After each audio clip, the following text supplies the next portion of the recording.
Listeners, I have sad news. You're not going to get the episode you thought you were going to get. We literally have tried everything. We took an hour long intermission. Technical difficulties just did not want to see Savon have to deal with us. Technical Just technical difficulties. difficulties. Sure, Savon. Sure. But in terms of this NFC Championship though, when you look at it from the Lions' perspective, what stands out the most? Because we were just talking about the fumbles, the going forward on fourth down, all of that. What in particular is kind of the big takeaway of this game this season for Detroit? I mean, I think Dan Campbell outlined it perfectly when he said that it's going to be hard to get back to this moment. Like, this may have been, I think the exact quote was, this may have been our only shot. And while that seems like very doomsday-ish, it's like the NFC has not been kind to like repeat appearers on their side. It's not like the AFC where they have the same juggernaut that just seems to like get the same shot. It's not everybody's the Chiefs, and that's not, again, not as a Chiefs fan trying to hype up the Chiefs. It's just the NFC side, when you look at it, has not had a repeat appearer since, man, I'm trying to think, Wellington, like the Seahawks, I think it has to like be all the Seattle. way back with 2013 and 2014. Like the NFC has not, well, the AFC has basically been run by Brady and Mahomes. And on the other hand, the NFC has basically been a rotating door of whoever's good Yeah. fortune bounces that year. And so it just is one of those things where if you're a Lions fan, and don't get me wrong, like I was rooting for the Lions. Like I not just as a Chiefs fan, not just because I wanted like redemption from that first game of the year that was supposed to be kind of like our coming out party, and then we ended up getting humiliated because Kelsey's out and Jones is still getting his contract worked on. Um, so I would have liked that redemption, but just even for the Lions story, like it's just they were a nice, young, hungry team. I mentioned before we went to break, I really like Dan Campbell. I think he's the type of coach that they need, and that's good for that kind of an organization and just feeding them the fuel that they need to. But it's really hard to get back to that spot, especially on the side with the NFC.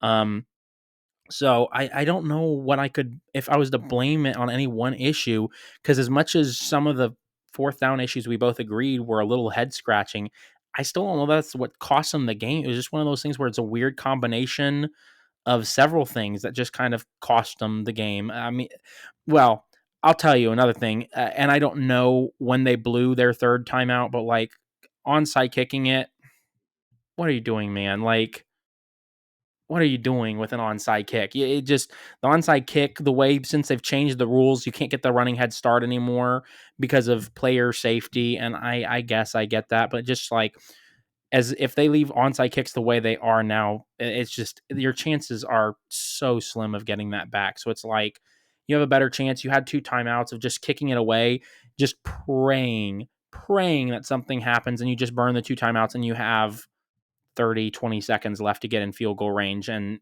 get it. So I mean, it's hard, but like I just, to me, I onside kick's not the way to go. But at the same time, like there were other mistakes that kept him out of that game. Like we both mentioned, like why are you blowing that lead? It's just one of those things where the ball bounced a bad a couple of times. They coughed up that fumble in their own territory. I can't remember if Goff threw a pick. I don't think Goff threw any picks in that game. But they just failed to convert a couple times. So it just was one. It was truly one of those things where it was several factors where the 49ers just finally figured it out on offense, and the Lions were not able to generate as consistent of a pass rush as they were early on to get to Purdy. The turnovers, and then some of the bad fourth down calls, I think, in terms of getting greedy instead of just kicking it. Because if you kicked it a few times, or at least tried to kick it, and at least one of those gets converted, then we're stuck with a tie game, and then we're going into overtime. But I mean, coulda, woulda, shoulda, didn't. So I think that's just was a combination of things for them. And so moving forward, I hope to see them, but I mean, to Savon's credit in terms of hyping up Jordan Love. He looks like he's the real deal. So I mean, that division's not going to be. It's not gonna be easy. I think that was the easiest that division was going to be because Kirk got knocked out, so there went the Vikings. Whatever happens with the Bears, I mean, we can throw them out even for sake of argument, but the Vikings are going to be back. They're not going to be content to stand pat, so they're going to either re-sign Kirk and not get as bad of luck of him being hurt all year, or they're going to go out and they're going to trade up probably and draft one of these young guys that's coming out of college and build through that way and get their Jordan Love. And then, like I said, then the Packers, this is probably the weakest that the Packers are ever going to be with this team because Jordan They're Love gonna be looks like he's legit. contenders. They're gonna be contenders. I mean, exactly. I think they could have easily. I mean, they humiliated Detroit on Thanksgiving Day They could have because been in the that should Super have been Bowl. like Detroit. They could have been in the Yeah, Super that's what I Bowl. was going to say. If they made it past the Niners, they totally could have made the Super Bowl. I mean, I'm not saying that the Lions couldn't have beat them also, but it was totally within the realm of possibility that the Packers could have, like, the Packers were kind of in that Bills conversation in terms of they were playing hot at the Yeah. right time.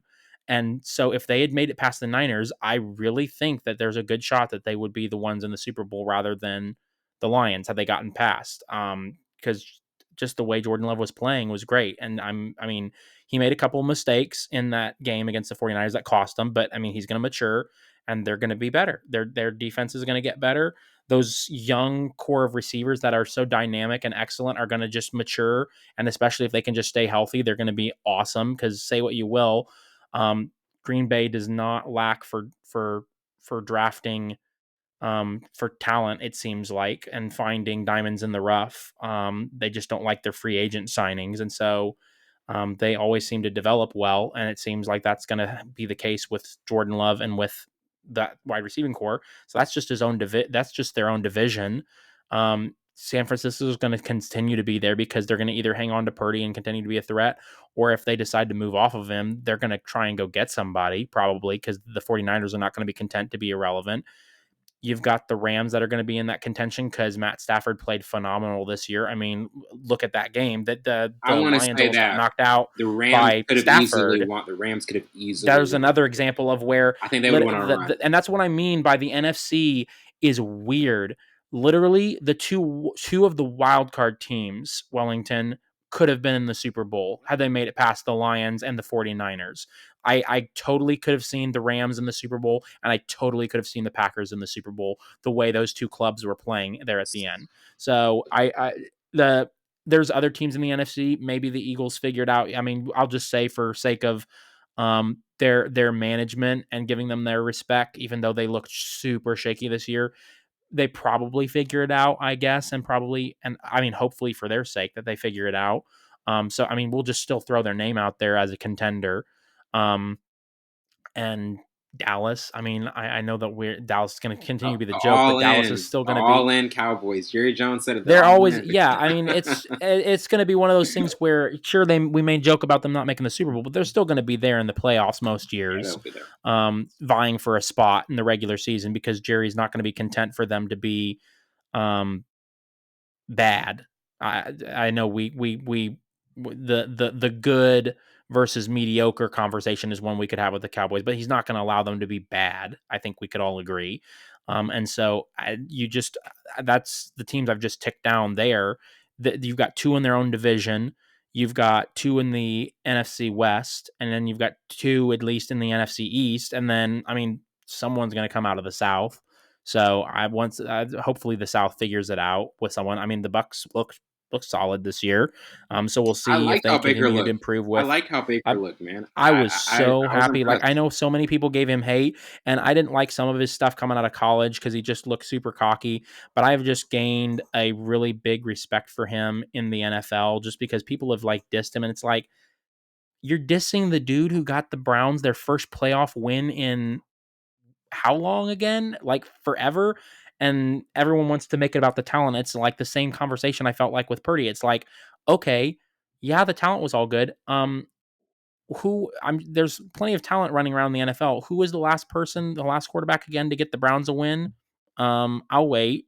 So and I realized that he had the Panthers, and everyone wants to use that as an indictment. At this point, anyone who plays for the Panthers is doomed. Like, I'm Yeah, sorry, the Panthers we're sorry. are player purgatory, like, and then he goes and then he has some good stint with the Rams, even though Stafford's the guy.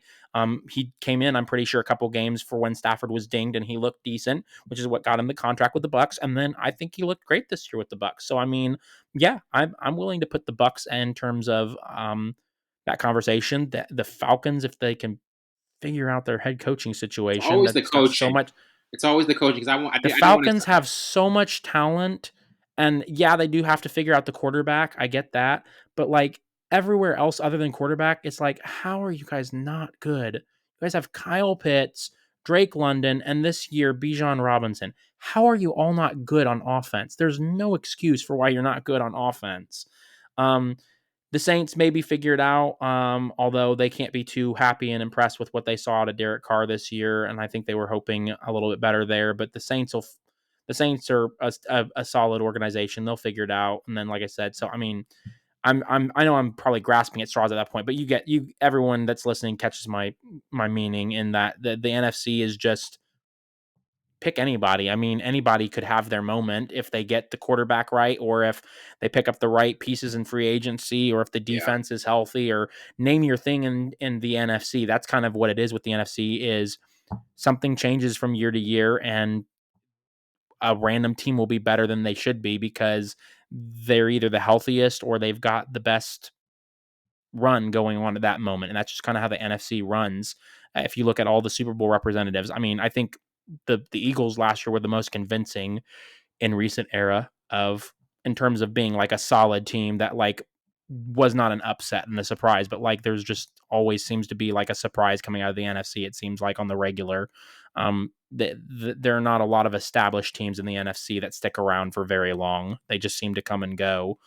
Um, yeah, and and so it's just going to be hard for the Lions to get back to this spot. very hard because you never know how many times we're going to get back. And like you mentioned something with coaching with the Falcons, and there's been so many coaching changes. Obviously, Harbaugh to the Chargers, Crazy, man. Gerard Mayo with the Patriots, Mike Macdonald, Seahawks.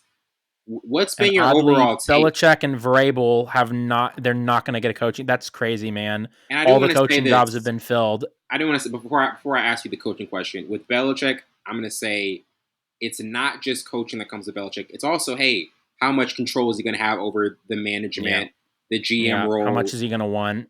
Can he How actually much? be a What's his coach? pound of flesh Yeah. that he's going to ask When for? people were saying he should go to the Cowboys, I'm like, Jerry Jones wants to be the face of the Cow. He doesn't want anybody to be It's a never was going bigger to work. face. Like that's just not going to happen. But to No, you, that doesn't change my mind that I was surprised that they did not fire McCarthy because I'm I still just was stunned. mind blowing to me. And I Again, know and you I'm gonna guys did an shout him out. I'm episode gonna on shout him that. out again. I'm gonna shout out Savon again. I'm gonna shout out my co-host again. He said it made sense. I was like, I don't get it. I I don't don't get get it after either. 3 straight 12-win seasons. But You keep that guy. you know why he's right and it does make sense is because the Cowboys are the definition of Oh mediocrity. yeah, no, yeah, So of course. that's why it does It make makes sense. sense for the It doesn't make Cowboys. It sense to makes you sense and in I, Wellington, logic. because the way we're wired, we want to win, and that's not to say that Savon doesn't with his teams, but Savon at least gets it in terms of identifying that the Cowboys they're content with mediocrity. It's why they've held on to Dak so long. Mhm. It's why they're going to hang on to McCarthy. They Jerry Jones does not like change. He's stubborn and he wants to make work what he thinks will actually work when it obviously will not. Yeah, Like McCarthy was washed. He was a bad hire in the first place. I'll stand by that. yeah. He everyone wants to be like, oh, he won a Super Bowl with Rodgers. I'm sorry, I don't care. Rodgers got him that Super Bowl, and he was riding the coattails. Like I'm sure he Let's was just say decent, it. He's the but it's Doc just like Rivers. He's the Doc Rivers of the NFL. exactly. I'm sorry. We're still riding high Great off in the regular that season, 2008 not good in championship. the postseason.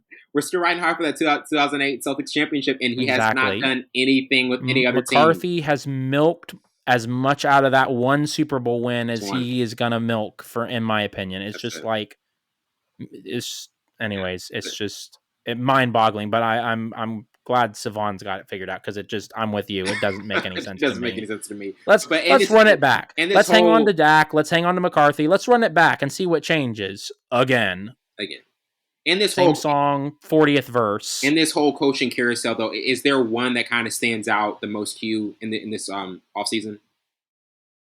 I mean, as a Chiefs fan, how is it not Harbaugh out of the Chargers? I mean, I know that's the super obvious one, but biasedly and just because of The other thing that's interesting about the Chargers is it's the one job that had a quarterback that has a potential to be the superstar. I know that we've had a debate, when I've been on, we've had a debate about Herbert and him getting it done.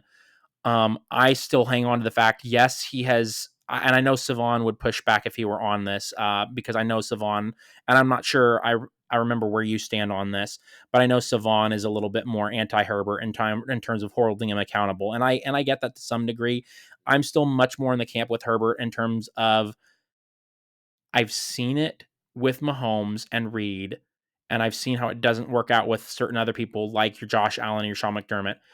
Young, up and coming superstar caliber quarterbacks need an offensive minded head coach. And the thing that I kept banging on the drum, I understand you have to hold him accountable, but I'm sorry when Brandon Staley is hosing him over on so many boneheaded offensive calls and there's no creativity on offense, and yet his calling card on defense can't stop a nosebleed for the life of them. What are you doing? What is your purpose there? So at least get him out and find someone that is going to be know exactly what they're doing on offense that can actually do something with Justin Herbert. And I will be the first one to say, if John Harbaugh comes in and it's a Sean Payton situation with Russell Wilson where he looks good, but he's still not getting over the hurdle, then I'll be the first to say that Justin Herbert is kind of in that Ryan Leaf category. Maybe not as bad as that. That's too extreme. But you know what I'm saying in terms of he has all of the qualities, he has all of the attributes, he has the talent, but for whatever reason, mentally or performance wise, he just can't get over the hump. I'll be the first to admit that if he can't make it work with Jim Harbaugh. Yeah. But I am willing to bet that this is Herbert's year to get over the hump with Harbaugh. And I say that somewhat disappointed as a Chiefs fan because the Chargers are stinking thorn in our side when they're good because Herbert's That's the kind of one your other tough, player. Oh, tough Burrow. regular season It's opponent. Burrow and Herbert. Like Yeah. Herbert is the other one that can go blow to blow with Mahomes. He's not had the victories, but like he can go blow to blow with Mahomes and be right there. It just sometimes doesn't get over the hump. So I mean, maybe he's more in that Josh Allen category in terms of their duels look epic, even though Mahomes gets the better of the both of them.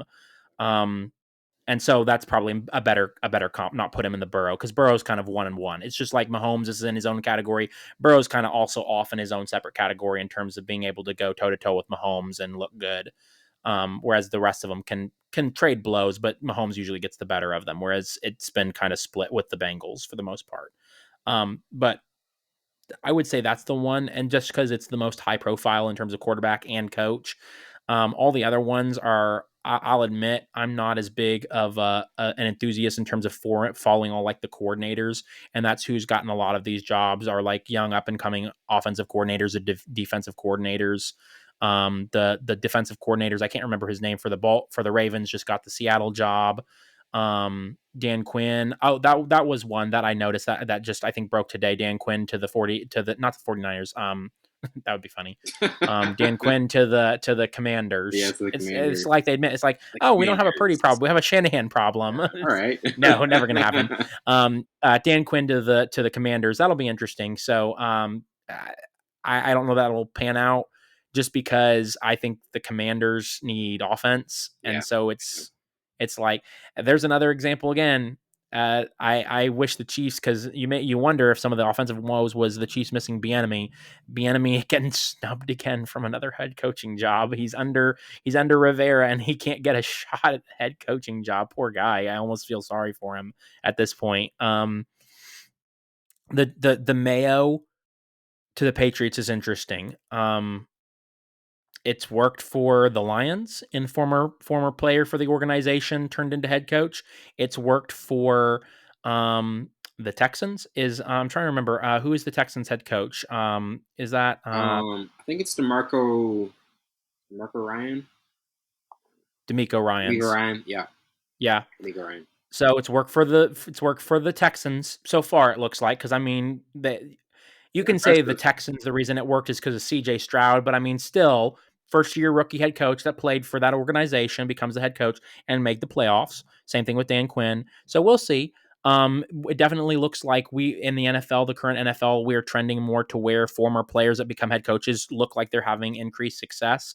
So I think it's interesting. It'll be a nice new field, but I would definitely still have to go with Harbaugh just because of personal bias, because the Chargers are in my division, and so that it's the same thing when Sean Payton last year went to the Broncos. That was where my ears perked up, because Yeah, anytime a big name, even if they're a little bit removed from coaching in the NFL, anytime a big name coach goes to one of your rivals, you get a little, maybe a little uneasy. I mean, you still have confidence because of what you've built as a division leader and as a Super Bowl champion and things like that. But you still always got to have your head on a swivel, especially with someone as lethal as a potential as Justin Herbert is. So I'd say that's the most interesting one that I see, because I am invested on the, is Herbert actually good? Can he reach that level to where he's in the conversation fair. with Mahomes Yeah, and Burrow and Allen and Jackson? Because he should be by all metrics, but he just has not been able to get his chance to prove it, because he's not ever been able to make it to the playoffs. So I'm interested and curious to see if Harbaugh can change that, because Harbaugh is an excellent coach. He was fantastic at San Francisco. For whatever reason, they decided to edge him out, and they were bad for a long time until Shanahan came in and kind of salvaged them. And then he just built a successful program in Michigan, just won the national championship with them, finally got over the hump. So I think he's a super great coach. And so I think he's exactly what the doctor ordered for Justin Herbert. So I'm excited to see what they look like this year. yeah, definitely. Excited yet not excited as a Chiefs Yeah, I fan. was gonna say Excited as an NFL fan, there's not some excited as a reservation. Chiefs There's some fan. reservation in that division for Yes, that. excited with some caveats. Yeah. And How after about you? What would you pick out? I mean, to me, Harbaugh is still it's like the overwhelming one. It's It's just a just the big overwhelming one name. because It's just because where all the eyes go. even when we were talking, me and Tavon were talking about it with Michigan, we were saying like he thought, hey, let's have Harbaugh just stay in Michigan, build a dynasty there, and I was like, I I didn't thought really he was going to stay too, I honestly.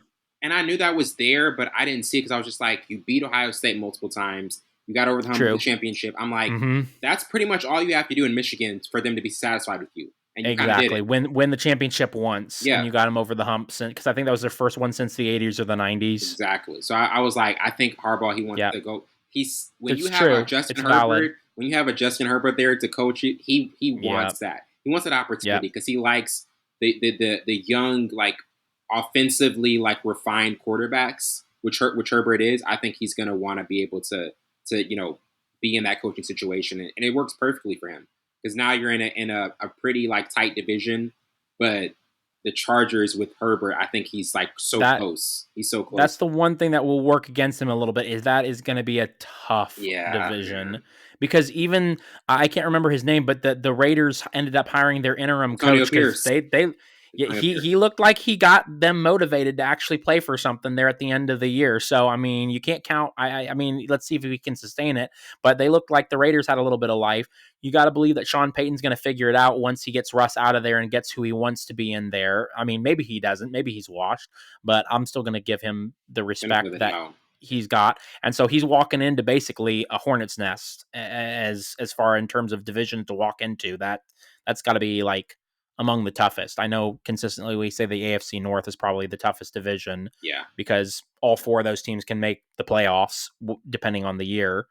I mean, they can't all. Well, they could literally all make the playoffs, Oh but yeah. I was saying the they're all AFC North. there. Yeah, the AFC North is AFC always North, is I would say, always is the hot, but then it's there's several divisions you could throw out after the AFC North, and I'd say the AFC West is one of those divisions where it's very competitive. Even as much as the Chiefs have had a stranglehold on it for a while, it's always very fiercely competitive. for sure. And So now that'll be his one challenge. and now shifting to the NBA, with kind of thoughts on like the NBA recent scoring surges. In the past 2 weeks, Luka Doncic has scored 73 points, and Embiid scored 70. Devin Booker and Karl Anthony Towns both had 62. And we even talked about it during break. Like this is something you're going to see when you kind of have years of advancement. Players are going to become better offensively, and also the NBA wants to sell offense. They're like, when you're going to a game, do you want it? Are you paying to see like lockdown defense and this like clinical defensive strategy? It's like, no, you want to see points scored, and that's what's going to continue to happen. Like, what have kind of been your thoughts on these scoring surges? And will somebody threaten to get to 100? Will somebody possibly do it? I just don't think anyone's going to get to 100. I think Wilt just played. We're talking about it. We'll have to look it up because I don't want to disrespect if somebody did pull out. But I think we both agreed that the only one that we could think of was Wilt to break 100. And Wilt was just a freak of a player at the era and style of basketball that he played. So I just don't ever see 100 getting broken just because someone would have to be on something to get to 100 because I mean 70 feels like that's the one thing I'll say as offensive as the game is 70 feels kind of like the new 100 It kind of for a does. lot the way they're kind of treating all of these 70-point games now. It's kind of becoming also pedestrian. It seems like at this point with everybody dropping 70 bombs and 60 something close to that because I mean you rattled off all the players that have hit that, but no, you hit the nail on the head. We're in an era where the NBA, let's not forget. Okay, I'm not into conspiracy theories, but let's not forget the NBA and the NFL are both businesses, Yes. and so they can cater and change rules to where they're not fixing games, but they can cater and change rules to where they can adjust the controls of the game to where they favor one or the other. We've seen that in the NFL in terms of when and how you can hit the quarterback, when and how you can hit a receiver over the middle. I'm sure a lot of our listeners and probably you and I both, Wellington, can remember there used to be some dudes that would take receiver and tight ends' heads off if you dared to throw over the middle of the field. You can't do that anymore. And that's why we see a lot more offensive scoring NFL. You used to be able to bury the quarterback in the backfield. You can't do that anymore. I mean, as frustrating as it is, you can't pile drive the quarterback anymore. You can't hit him after the ball's gone. They're very careful to protect their product, and the product in the NFL is the quarterback position. That's like the golden child. So there's the NFL example. Same thing with the NBA. The 3-point ball as explosion is what is dictating the new style of the NBA, and you can thank Steph for it. This is why I say like Steph is arguably the most influential player in NBA history in terms of and I say that cautiously, but because of how Steph changed the offensive nature of the game. Yes, Jordan was amazing and LeBron is epic too. And I'm not trying to say that Steph is in the greatest of all time category, but in terms of like changing the style of the game, like the reason you've got I mean, I teach eighth graders, Wellington. There's a reason eighth graders are pulling up from ridiculous ranges trying to shoot, and it's because they've grown up watching Steph Curry because Steph Curry has changed what is a good shot in the NBA in that style. So I think that's what you're seeing with the NBA is you're just seeing more offense in terms of just the style that a lot more people are playing. The way that it's being officiated, you just cannot touch offensive players. You can't the hand check. That what is that even anymore? Nobody even knows what that is because that died a long time ago. Just the way the NBA is wired and the way that the referees call it currently, it just favors the offense. They let them play. They're not going to allow disruption of the flow. So you could say the letting them play works both ways. But like if you get an offensive player to the rack, then they're calling something usually most times, unless it's just so clean and an epic block that they don't interfere with the play. It's just the nature of the NBA. So I think you're going to see more scoring surges. The other thing that I was going to mention is I'm sorry to our old heads out there, but like the quality of player overall is better today than it was It in is. the 70s, 80s, and 90s. Sports medicine has just gotten better in our day and time to where athletes are able to stay healthier for longer. I mean, look at LeBron. LeBron would not have been 39. able to. I mean, part of it is the rules have changed, and I will cede that to those people who would say, well, he would have never lasted if he'd had to play in Jordan's era, or they argue in the positive that Jordan could have done the same thing if he played in today's era. I'll give you that. I understand, but regardless of the reason, it is the way the NBA is now, and so players are able to last a lot longer because of again, that's a part of the rules changing. You're not allowed to play defense the same way you used to back then, which therefore then allows players to be able to play longer and at a more prolific scoring level for longer. And I think that LeBron is a perfect case, even though I do not think we will have another LeBron necessarily at the rate of production that he has been able to do, sustaining it for as long as he does. But let's not forget, I heard another good point today. Steph's 35. So, I mean, we make like LeBron out to be crazy because LeBron has just broken the mold. 35 is no That's spring old chicken for in the NBA. That's NBA. like old for For the NBA. NBA, 35 is not a spring chicken. Yeah. Steph is old. Like, let's be real. I know LeBron is up there, but like that's only 4 years older than 35. Steph is not a young player anymore. So like we have to like, and that's another thing, like on a different coin, but like we have to appreciate while we have these amazing players that have like really shaped the game. I think you and I were talking about like it's easy for us to say because this has been the era of NBA that we have grown up on Mm, and yeah. enjoyed has been the Steph LeBron era is the most memorable. Sure, we've been alive for the Duncan Spurs and maybe the tail end of Kobe and Shaq, but like what we have predominantly grown up with has been Steph and LeBron, and they have helped to just really explode the game in terms of its offensive production and the longevity of players. And so I think that you're just going to see players be able to match that offensive level production for longer.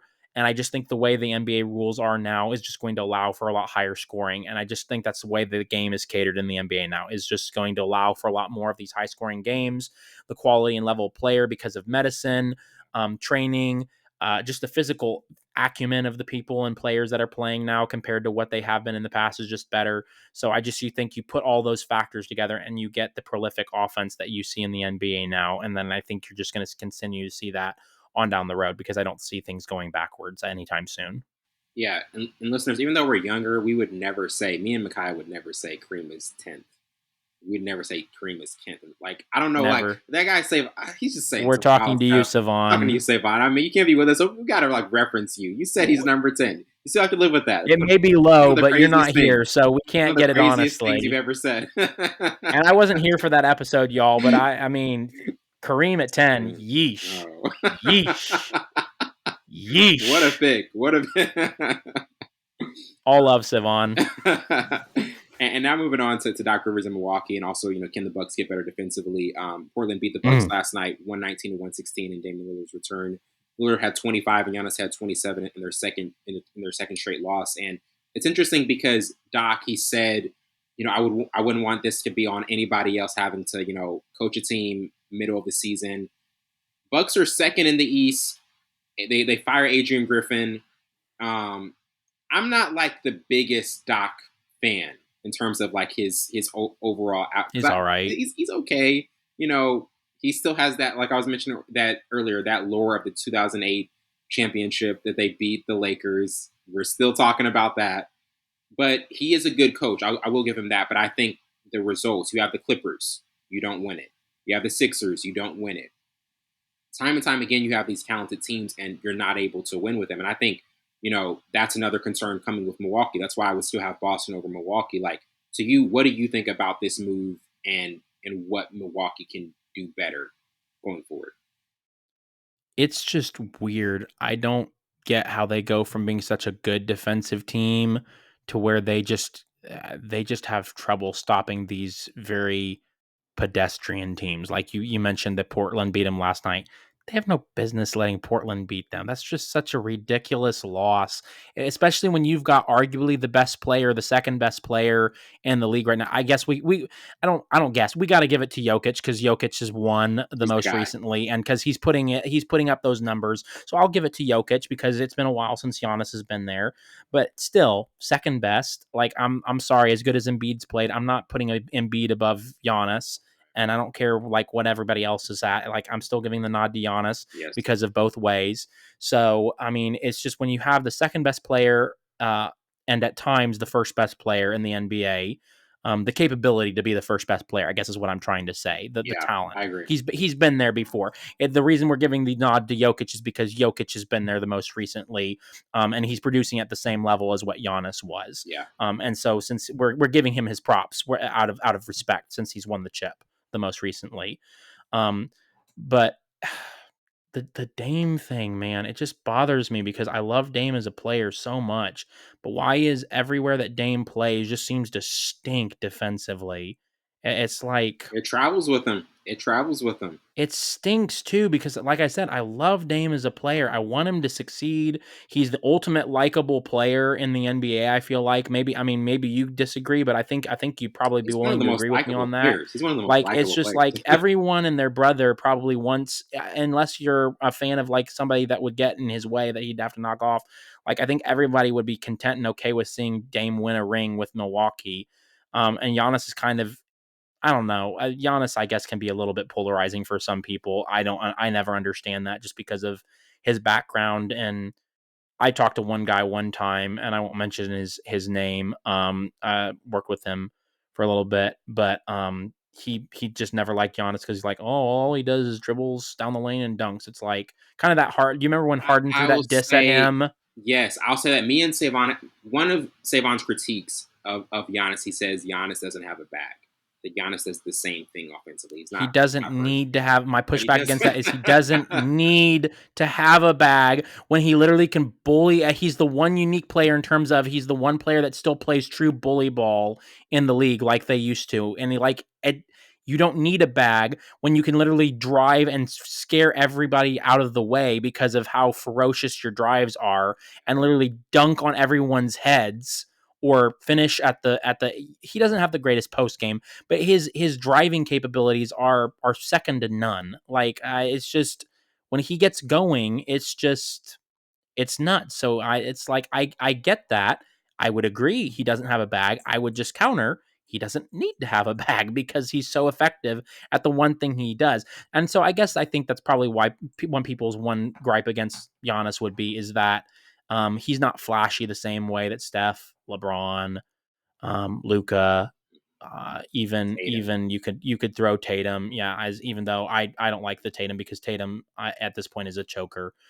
Tatum is the Josh. I'm sorry. Tatum is the Josh Allen and Lamar of the NBA. Like until Tatum shows me that he can show up in a big moment, I'm not going to believe it until I see it because Tatum has literally shrunk in every big moment that he's been a part of. They got all the way to the finals against the Warriors. He disappears in that series. And they He were goes the up better against the team in that Heat. series. They were the better team. They should have won. I mean, I They guess it's one of those things where on paper, yeah, they're the better team. They're not the better team because they didn't win. So I mean, yeah. that's I'm not. always I'm my not hard thing with saying. that.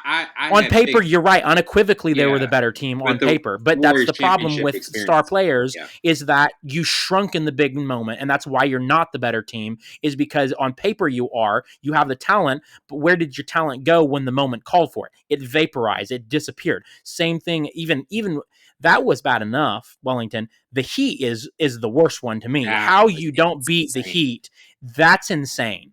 How you don't absolutely win because you're saying they were the better team than the Warriors. They're far and away the better team than the Oh Heat yeah. were. All That the Heat had was Jimmy and Bam and a bunch of role players. Tyler Hero wasn't even playing in that series because he got injured. yeah. And so it's like, This was what's the your excuse year. there, Jason Yeah, Tatum? that was What's the your Jimmy excuse for Butler losing to run. the Heat? Yeah, that was the It's Jimmy just, Butler it's run, which was yeah, ridiculous. and I understand that Jimmy was on a tear, but still, one dude should not be able to beat Jaylen Brown and Jason Tatum combined with a great other three that are complemented. So like Jason Tatum to me is just one where, and we're getting off topic, but like it's just gonna have to prove it to me before I see it. So like just with the get back to the Bucks. Maybe Doc can bring some stability because I was wondering if the reason they're just not playing good defense is maybe the locker room was not behind Adrian Griffin, and so some teams that can throw them off with their mojo is that if they don't like the coach, if the reports are true, the coach and Giannis were not seeing eye to eye. So if your superstar is not on board, then that can be causing a lot of strife. There just to me is no reason why they can't be a solid defensive team because of put out Dame there, and I get that. And maybe that is as simple as that. Maybe losing Drew Holiday and losing that lockdown guard that can really lock up and inhibit a lot of people is going to be more devastating of a blow than what we gave him credit for. But the rest of their role players, you got your Bobby Portis, you've got your Giannis, you've got your Brook Lopez, you've got your Pat Connaughton. These are all just guys that are just really sound on defense. And so there's just doesn't make a lot of sense to me why they're not very good defensively. So I don't know. We'll see, man, because like you also mentioned, we're freaking out and they're number 2 in the East. So I mean, Still, it's yeah, one of those things where it's like you said you favor Boston over them, I guess at this stage, but like I mentioned, because of my question with Tatum, it's like I don't know. It just depends on which version of Boston we get. If we get the Boston that comes out on fire against them, then sure. Like a couple years ago when they went to get to the championship against the Warriors, that was the year they edged out the Bucks. And so for sure, if we get that one, but at the same time, you like I said, you got to keep in mind Boston's also lost to teams that they should have beat with Miami and with Golden State. So I could also just as easily see Milwaukee getting past Boston because Boston shrinks in the moment and Giannis steps up to the plate and has a great postseason, aided with Dame. So that's just really what they've got to figure out is defense because they're fine offensively. Giannis finally has somebody that can close for him. My other thing, and I would have to see the games played. Chris Middleton just being in and out of the lineup is really frustrating for them yeah, just that's because you been can't get the chemistry built. And affecting. so that's one of those things where I think it's time to either move on from him or just hope he just stays healthy just because he seems to be getting at that age where he cannot consistently be there. And so that's really frustrating and hard to try and develop as a team on chemistry when you've got the I guess at this point, because Dame's better, you've got the third piece missing, and that would be make for a really good team. And so the third piece is consistently not there. So I'm not saying like after you make the big splash with the Dame trade that you're trying to look and make another big trade, but like I think if you could get Middleton out of there and get some role players that could complement and be kind of more of a depth issue, because I think that might be their other problem is their depth. I mean, when you go from Dame to campaign, I think as you're off the bench guy, like you are not doing yourself any favors defensively in your backcourt. You're going from as much as I love Dame, you're going from bad offense to even worse offense with campaign, I think. So like your backcourt is just not getting any favors done for defense. So you got to figure that out.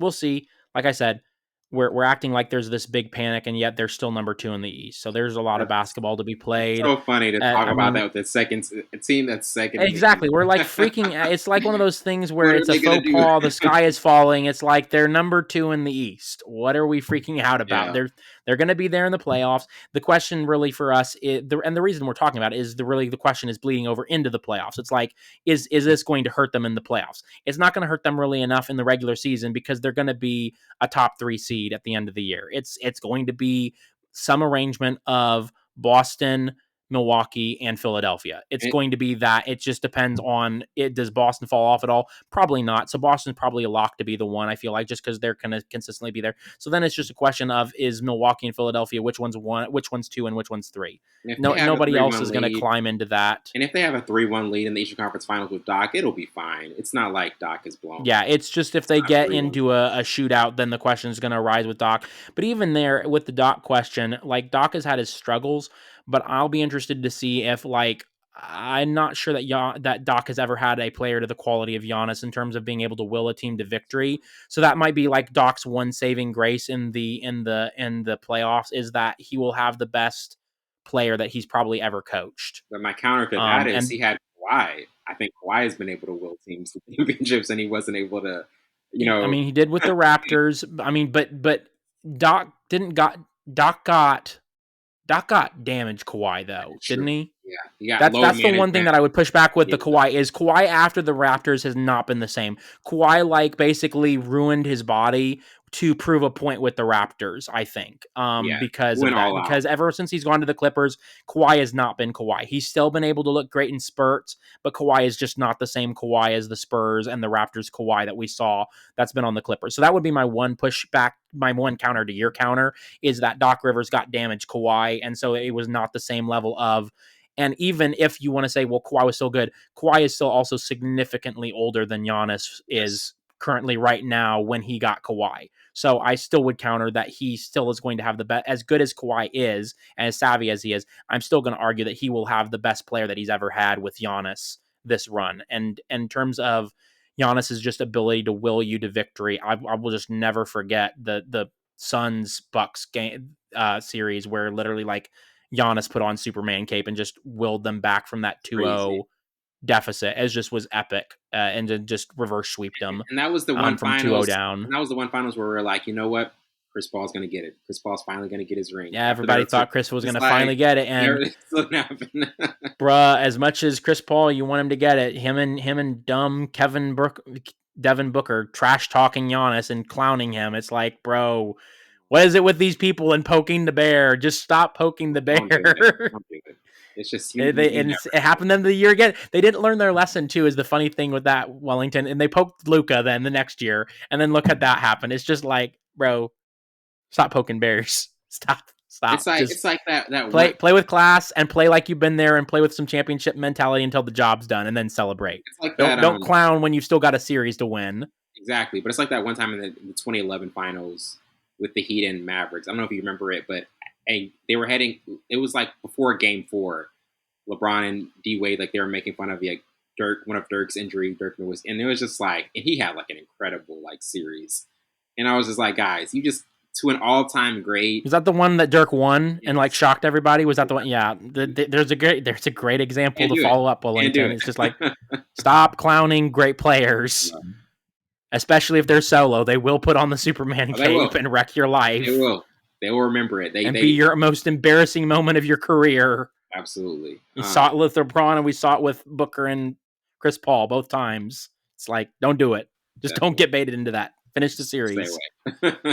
Win and then celebrate.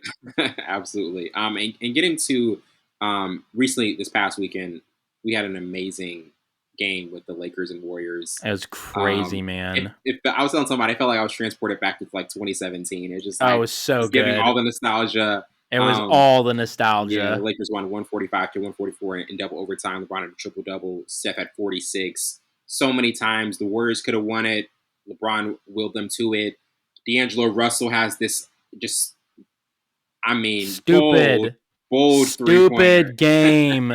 He had 2 back-to-back terrible plays and then marched down and just drained that 3. It's like, what kind of mumbo-jumbo alternate reality am I living in where he makes 2 boneheaded throwaway turnovers and then he just walks up confidently and drains the 3? I was like, dude, if you miss that, you are getting shipped to China if you miss that, bro, in that spot. But he made it, so you get to stick around. Well, the Lakers season is going. Still might get traded for the yeah, he's still for sure. But that's by no fault of his own. That's a larger Laker problem. Yeah, there's a bigger problem we're gonna get to. But I mean, looking at that game though, man, besides these 2 teams, they are not the same championship caliber teams that they once were. But man, to see LeBron and Steph do that, and we were talking about it even during break, like how, and I know I haven't lived a long life.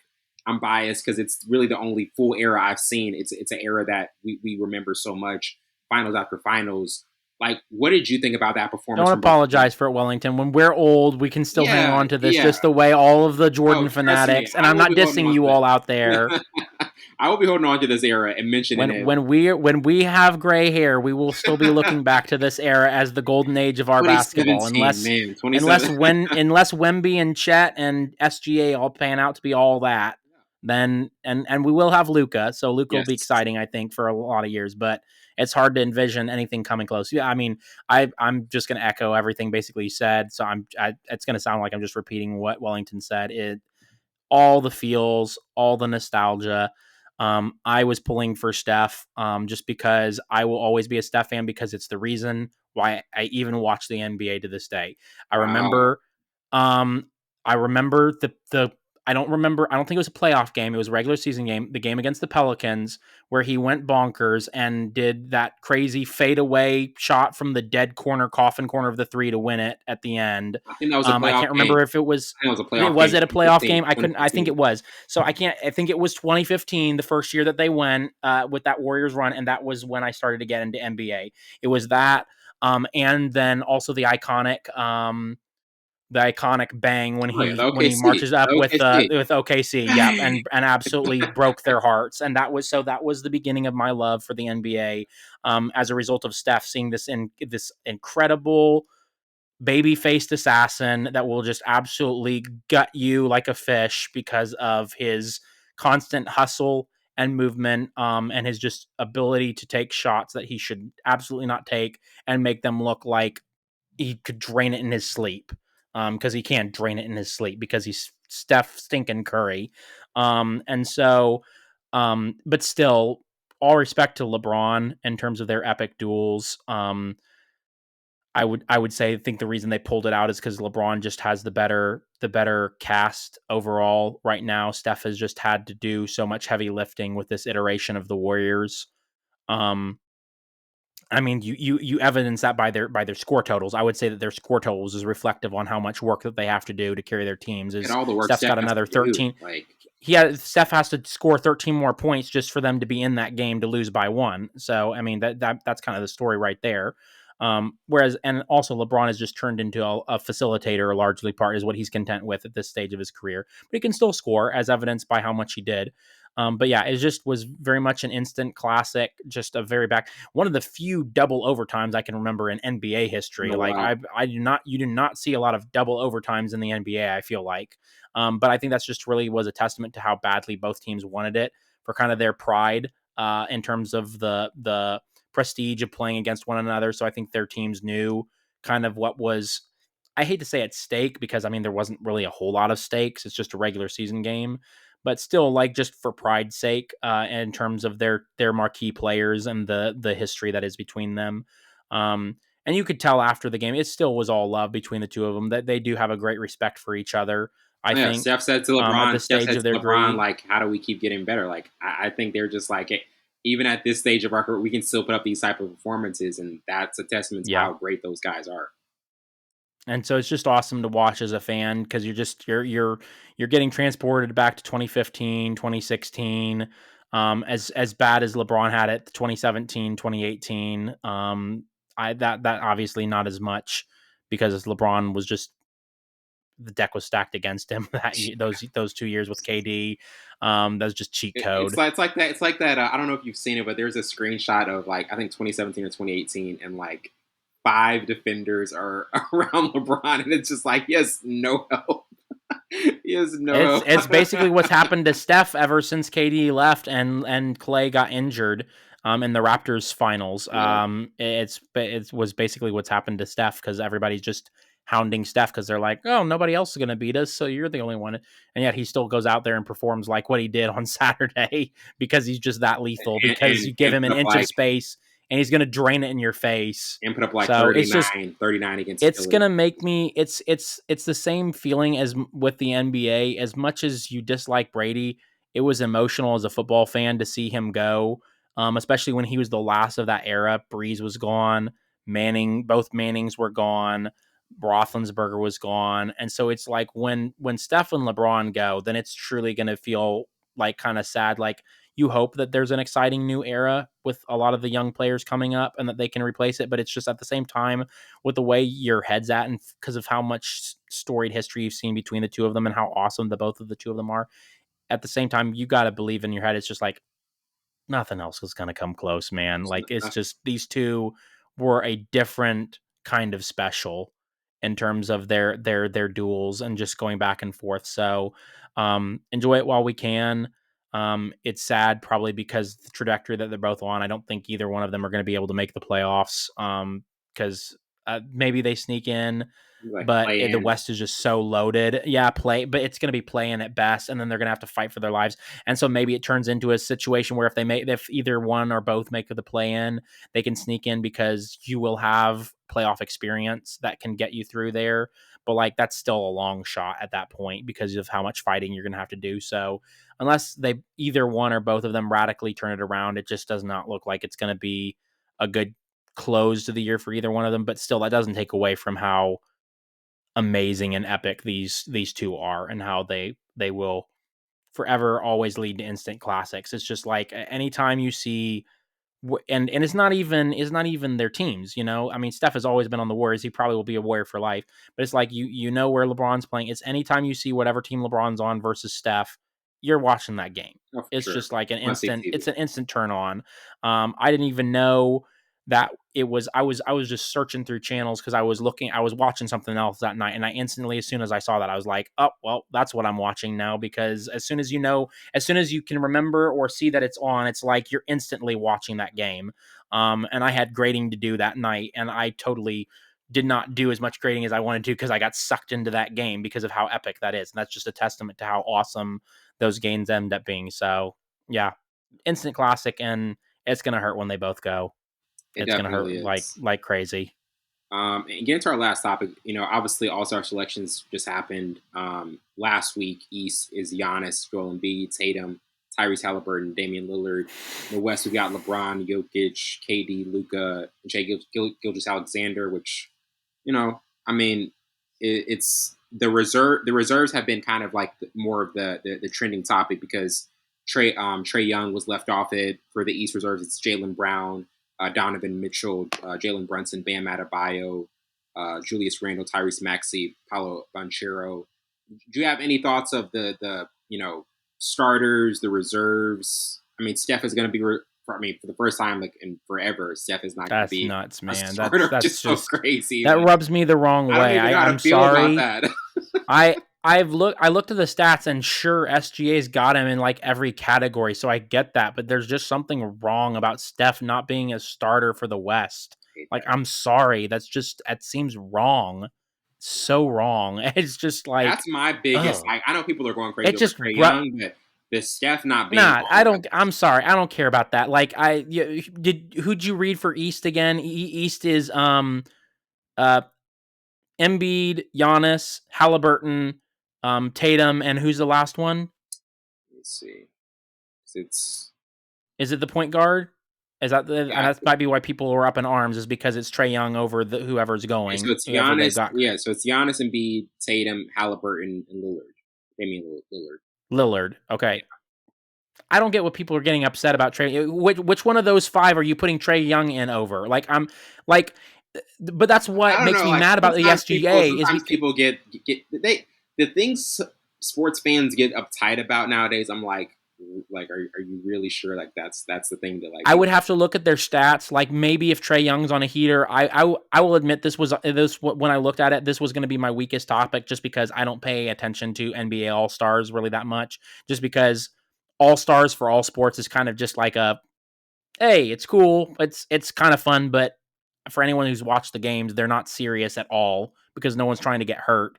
There's a reason why they've converted the All Star format to where it's the first person to score however many is it? I'm trying to remember. What do you remember? Wellington. It's like it's the score threshold. It's not yeah. even. They don't even time it anymore. It's a score threshold because literally no one plays defense. So they just sort of like, well, the first to race here to the score.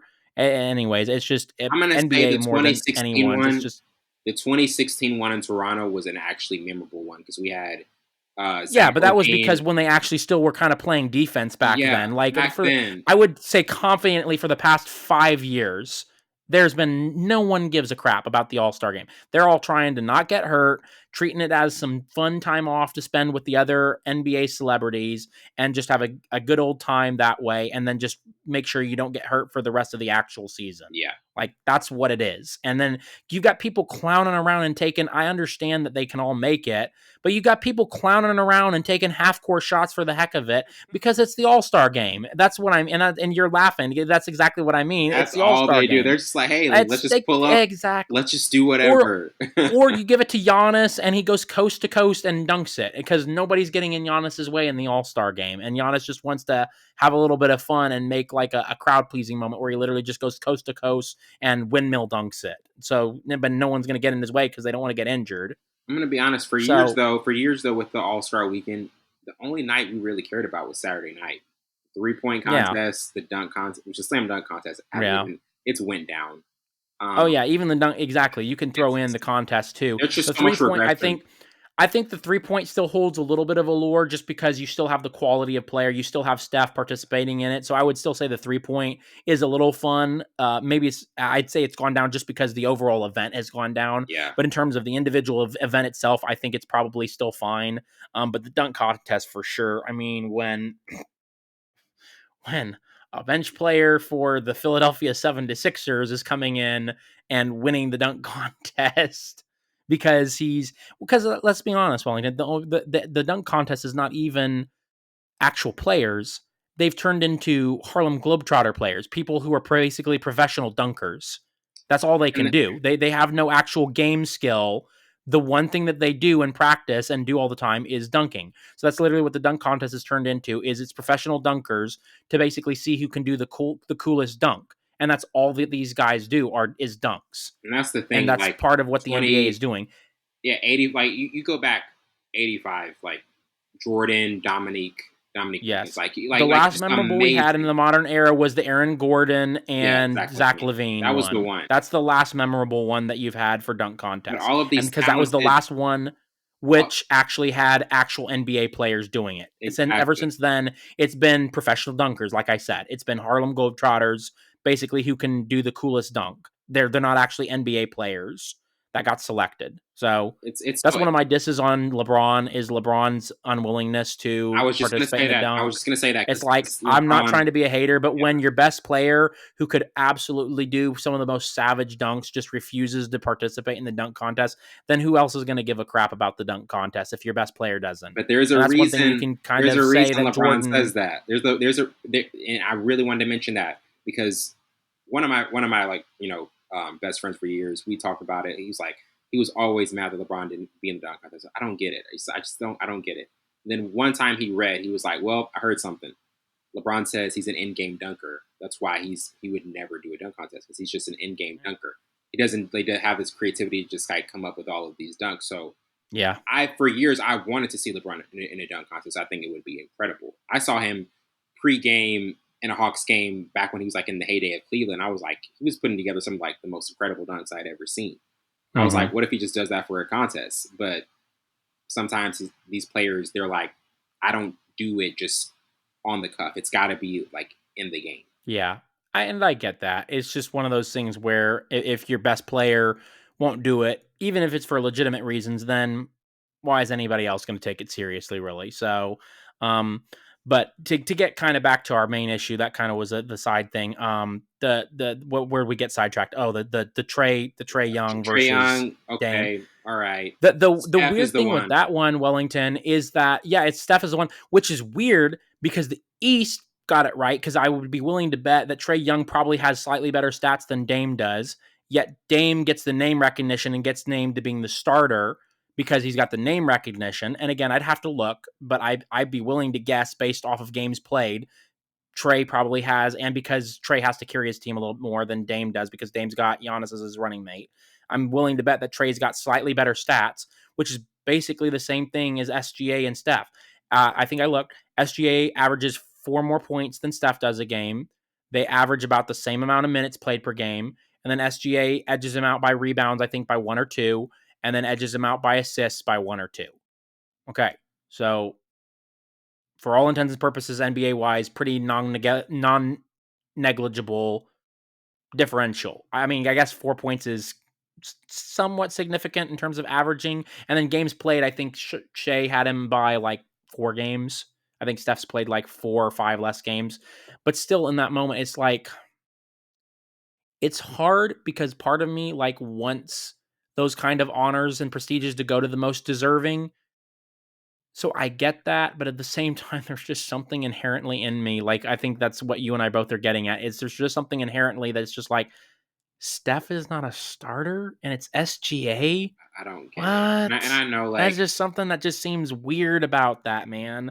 Especially, maybe again, we're letting the emotional side of us get the better because we know that Steph is not going to be around for too much longer. And so it's one of those things where it's like we want to make hay while the sun shines, and it's like, Shea, you're gonna get your moment, okay? yeah, Shay, Just you're gonna get wait. your moment. Just wait 2 or 3 years and you'll be the next hot thing once Steph is kind of died down and gone off into the sunset. But like, it's But just, for I don't know. name It just, recognition, like how can you not have Steph on there? how is I know a Steph a diehard reserve? I know a diehard OKC fan who they think Shea is like the greatest thing since sliced bread. They love Shea. They should be perfectly happy with Shea. Like, I get it. Like, I think Shea is an awesome player. I think I mean, Wellington, let's give him there also. Here's the other thing, and this is probably the real reason why Shea got selected. Shea beats Steph in every category, and OKC is number 1. That's the other thing that we're forgetting, is OKC is yeah, number 1 in the West right now. that's a So big like, deal. that is like, I think what we're forgetting in terms of like, you and I are being a little biased here in terms of where we want Steph. I get the name recognition argument, but at the end of the day, when you look at it, it really is like Shea does deserve it this year. Like, I hate saying that logically, but I get it. I still would say I don't like it. It feels weird, but like when you look at the raw numbers, you realize that they're number one in the West. He's the best player on the Thunder. It makes sense that he's the It does. selection for the All-Star game. He edges out Steph in all of the statistical categories. They're number one. He's the best player on the number one team in the West. It makes sense. It's not fun for us as Steph homers, as people who've grown up, as Steph is one of the most dynamic, the most fun players that we like and enjoy and love and watch, but it makes sense. And so, like, I think at the end of the day, when I look at the rosters from the analytical side, the realist side, when I analyze and break it down, I really don't have a problem with it, just because I don't think that anybody that's a snub has really gotten snubbed just because of the way that they played. I'd have to look at all of them more in depth in terms of statistical, but at least as far as it goes with Steph and Shea, I don't actually see the problem statistically, just with all the factors that weigh into being a check plus for Shea. And I can't speak to necessarily Dame. I think that's just really, that is what it boils down to. Is weird, and I'd have to look at what Dame's stats are, but it's weird that Dame's getting in and Steph's not Yeah. for his side, and it seems like Dame's getting in for the name recognition and respect. Trae Young fans, Shea Gilgeous-Alexander fans, don't be mad at us. Don't be mad. We're not hating. We just really love us some Steph. We just really love us some Steph. I already know it's coming, but don't hate. And you Trae Young fans you guys can get after me. You know, don't come after Wellington. You can come after me. He's overrated. I'm sorry. He's overrated. Overrated. He was overrated at Oklahoma. I'm a Kansas fan and I'm proud of it. He was overrated at Oklahoma. He's overrated in the NBA. There, you can at me. Leave Wellington alone. They haven't done jack squat in the playoffs. They haven't done jack squat. Okay. Well, he's a flashy, cool player, but he doesn't come through when the lights are the brightest. Okay. He's a one-man army, and he a lot of times falls flat. For sure. Well, Micaiah. Anyways, I didn't come here to absolutely wail on Trae Young, so I'm gonna take some stray bullets for the ending right there. But nevertheless, I'm on top of the world, y'all. Okay, I'm a Chiefs fan, and we're about to get number 3. Yeah, I was gonna say that. So y'all can come after me for my NBA takes. I'm on top of the world and untouchable because of football. He's wearing number 15. He's feeling good. The hat. This is a dynastic run that we have not seen in a while. So, hey man, you're on top. Good luck to your team. Thank you for being on. If they win it, I expect to get another invite on in a couple weeks, Wellington, if they win it. And if they lose, I'll still come on and I'll still be real. I will not be a savant and dodge the smoke if the Chiefs lose in the Super Bowl. In a couple of weeks, in a few weeks, when Micaiah's back on after his post-game celebration with the Chiefs fan club, and they're just, enjoying life and talking about I will have to record something and post and send it to you so you guys can post it. I'll become I'll be like the attaché. I'll be like the addendum to the Full Scope podcast. We want to see what you guys do when you celebrate. You're just going to see a very exhausted Chiefs fan, because if it goes like I think it's going to go, it'll end up being pretty close. What's your prediction? It'll probably be like a photo finish. What's your score prediction? Oh, don't do this to me, Wellington, especially 2 weeks away, basically. We got to have it on tape before you come back after the celebration. Yeah, you're right. I won't dodge it, but I just don't like it because I have had no preparation, so I got to basically shoot this off the hip. Because of the Chiefs' defense, I'm not going to go as high as what some people might think I would. So I'm going to go with a 24. I'm going to go to 24-17. I'll give the Chiefs a touchdown just because I think that they can pull that off. Something late, or they hold off either they'll score late to win the game, or they'll hold off the Niners from being able to score. One of the two scenarios is what I envision happening. So I envision I'd either say that's what I'll lock in. I'll say a 24-17, but I could also see something like a 24-27, kind of a fair, like a field goal game. If I was to say it's a little bit closer. Yeah, me and Micaiah think very similarly, because I originally had 24-20 Kansas City. So I'm thinking I could see that too. Yeah, something in that. And I honestly, I'm letting the emotion carry me a little bit too much with the 17-24, the full touchdown. I could see a 3-4 is probably much more realistic. I could see a 20-24, a 24-27 game as being probably more realistic. Because the 49ers do have enough weapons to make it interesting. So as dynamic as the Chiefs defense are, I think it could definitely be that close of a game for sure. Definitely. Well, Micaiah, it has been an absolute pleasure. And in Absolutely. a couple of few weeks after your guys' celebration, we'll have you back on. I'll be here. Looking forward to it. It's always a pleasure. Absolutely. Well, that wraps up for tonight. I'm your host, Wellington Burns. This has been Full Scope. See you later.